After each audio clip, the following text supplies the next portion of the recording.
আসসালামু আলাইকুম ওয়া রাহমাতুল্লাহ। সুপ্রিয় দর্শক শ্রোতা, আশা করি আপনারা সবাই ভালো আছেন। আমরা জানি এখন পবিত্র হজ মৌসুম চলছে।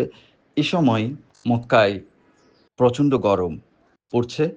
এই মক্কায় প্রচণ্ড গরমে হাজিদের অনেকটা কাহিল হতে হচ্ছে। সৌদি সরকার নানা পদক্ষেপ নিয়েছে তাদের সুরক্ষার জন্য। গরম থেকে তাদেরকে কিভাবে নিবৃত্ত করা যায়। আপনারা দেখতে পাচ্ছেন যে এখানে সৌদি রেড ক্রিসেন্ট সোসাইটির পক্ষ থেকে পানি স্প্রে করা হচ্ছে। কর্মীরা, এখানকার ভলান্টিয়াররা পানি স্প্রে করছেন।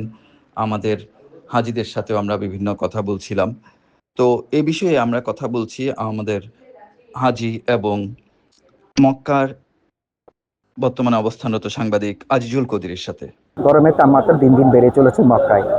তাই আমাদের জুস কিংবা পানীয় পান করার ব্যাপারে সজাগ থাকতে হবে। কেননা এখানে অত্যধিক ঠান্ডা পানি খেলে শরীরের জন্য বেশ ক্ষতিকর ধারণ করে, অর্থাৎ ঠান্ডাজনিত কারণ অনেক প্রবলভাবে দেখা দেয়।